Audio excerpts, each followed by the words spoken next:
Hi guys, Dr. Loretta here. So by the end of this video, you will have an idea of what treatment options are available to you for OCD and be better able to identify what treatment option best suits you. According to the National Institute of Mental Health, an estimated 2.3% or 1 in 40 of US adults have OCD, and 1 to 3% of the global population, or about 70 million people worldwide. OCD is ranked by the World Health Organization as one of the 20 causes of disability worldwide and fifth for the most debilitating disability for women aged 15 to 44. Mind you, these numbers are usually higher and never lower because the numbers are gathered from only individuals that participated in the survey. OCD is commonly misunderstood, which is why getting accurate facts from reliable sources can be beneficial to you as an individual in getting the necessary help. OCD is a mental health disorder marked by intrusive, obsessive, and/or compulsive thoughts and behaviors. OCD is not just the cleaning, washing of hands, hoarding, counting, fear of germs, mental images, locking your house, checking the stove, sanitizing. It is the fact that this takes a huge chunk of time in your day, the mental torture, being ridden with fear and anxiety that if you don't engage in this ritualistic behavior, that something terrible would happen. Sometimes they know that what they fear might not happen, but that does not change how they feel or act. Sometimes they know that nothing would happen, but still have that compulsion to engage in those behaviors to ease that fear and anxiety. And other times, wholeheartedly think and believe that something will truly go wrong. The biggest part of OCD is it getting in the way of social, occupational functioning and impairment and causing significant distress. Like getting in the way of them making and maintaining relationships, keeping a job, and leaving their home. Let me paint a picture of what OCD could look like.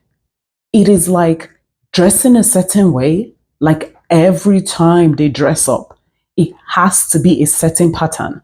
And this rule has to be followed rigidly and cannot be altered. Like when dressing up, the order has to be shirt before pants, and they would never wear their pants before their shirt. Or this earring has to go on the right ear and this earring has to go on the left ear, when those earrings were never marked to have to be on that particular ear, unlike shoes that your right shoe has to go on your right leg or your left shoe has to go on your left leg because that's the order that the shoe was built. And if you don't do that, the shoe would be uncomfortable. Or when driving out of their home, even though there are two exits, they must go through a particular one, irrespective of the fact that the other exit is closer, even when they're running late to work.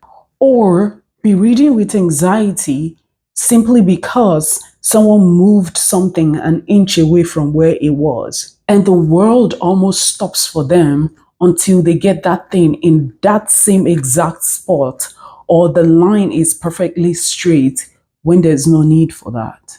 Or their glasses have to touch their forehead before it gets on their face, and they will reverse the process until they get that ritualistic pattern. Engaging in these compulsions bring them short-term relief, but it makes it worse over a period of time and reinforces it. Let me clarify, because I do not want anyone that engages in the above-mentioned behaviors to go around thinking that they have OCD when they don't. For someone without OCD, they could be particular about pattern of things like arrangement of, say, clothing. But the difference between this individual and someone with OCD is that when that pattern is not followed, that individual could easily move on. But for someone with OCD, if it doesn't happen that way, it's almost like their world stops. Like they have to go back and do it exactly that way, even at the detriment of going to work late, meeting up with friends, missing a meeting, or be distraught or in distress for the rest of the day or rest of the hour. This video is not intended to explain what OCD is. I do have a video for that. This video is intended to inform and educate on what treatment resources are available for OCD. This disorder ranges from mild to severe, but irrespective of the severity of symptoms, this disorder is treatable. Treatments used for OCD are all evidence-based treatment modalities provided by a trained specialist in person or telehealth. Irrespective of the treatment option you choose, the first line of action will be an assessment by a psychologist, licensed clinical social worker, licensed professional counselor, a nurse practitioner, a psychiatrist, or a physician assistant. At this assessment, your provider diagnoses you and discusses treatment options with you, after which you work out the kinks in terms of frequency and duration of treatment. The goal of treatment is to reduce obsessive, compulsive, comorbid symptoms and improve quality of life. Again, depending on severity, impact on life, frequency of care needed, there are various levels of care that suit each one. For someone who presents with severe symptoms, especially when there are thoughts of harm to self or others, that places them at a higher risk level and an inpatient hospitalization may be recommended. For more moderate symptoms, potentially recommendation would be partial hospitalization or intensive outpatient, and more milder symptoms, outpatient treatment may be more appropriate.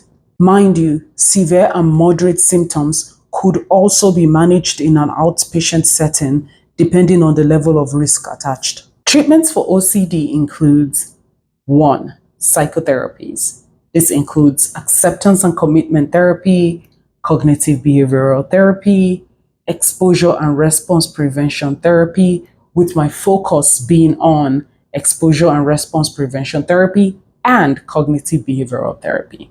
Exposure and response prevention therapy. This is named the best form of treatment for OCD.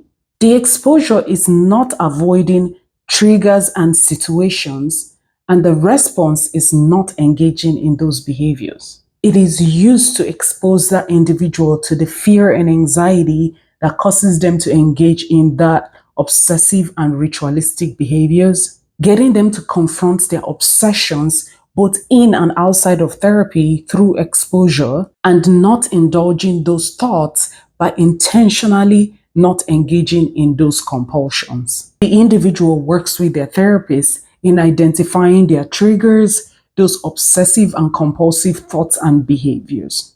You work with your therapist in coming up with a treatment plan and goals. Start small, create a step-to-step guide, lead you through overcoming the discomfort you feel and resist the urge to engage in those compulsions. Example will be reducing how many times they wash their hands until they no longer engage in that behavior, driving alternative route, lock the door, and resisting the urge to check the door and just head out. Cognitive behavioral therapy. In cognitive behavioral therapy, we talk about how your thoughts affect your emotion and in turn affect your behavior and in turn affect your thoughts, and that cycle on and on. Cognitive behavioral therapy can be beneficial in treating OCD, most especially when there are comorbidities. In cognitive behavioral therapy, you work with your therapist to explore your thoughts, your emotions, your behaviors, learn coping skills to use in managing your symptoms while working towards addressing those intrusive thoughts. 2. Medication management. A class of medication called the selective serotonin reuptake inhibitors are used to increase the amount of serotonin. This includes, but not limited to, Prozac, Lexapro, and Zoloft. Irrespective of the medications mentioned, please follow the recommendation of your prescriber because there are other medications that are not mentioned here. 3. Self-care. Using relaxation techniques such as breathing exercises, mindfulness, meditation, grounding techniques, healthy sleep, and exercise can help manage those symptoms. Before we continue, if you're yet to, please take this moment to like, subscribe, share with your friends and your loved ones so they can join us on this journey to mental wellness. Also, if you stick to the end, you will be learning things that are not helpful in treating OCD, which you might already be engaging in. What does not work for OCD? 1. Medication management. I'm always an advocate of medication management in conjunction with therapy and never just medication. And that is because the medication would only treat the symptoms, which will just soothe and not address that OCD at its core. Also, if medication is the only treatment used, at any given time that medication is stopped, there will be a relapse of symptoms, which means that individual will need to be on medications for life. 2. Coping skills. Coping skills can be an avoidance mechanism when it's used to avoid the thoughts and emotions experienced without necessarily wanting to address them. Just like medication management, just using coping skills only tackles whatever the current symptoms you present with and does not address the thoughts, which is the driver of the emotions and behaviors associated. Coping skills help in the short term, but in the long run, those coping skills could potentially stop working and are not as effective as evidence-based therapy. 3. Actively working to stop those obsessive thoughts. Research has shown that when you're actively working to get rid of a thought, it only intensifies that thought, which is counterproductive. 4. It is unhelpful when you say to yourself or people struggling with OCD to stop it, to stop being difficult, to stop that thought, to disengage from that behavior when they know that it's not true. This conversation is to create awareness so that you know when to seek help, know what help is available to you, and how to support friends and loved ones that are struggling with this disorder. This information is not intended for you to self-diagnose or treat yourself. The longer you wait to get help increases the likelihood of developing more severe symptoms and the likelihood of developing other comorbidities. Talking to a professional is always an answer. You can never go wrong with therapy in the hands of the right therapist.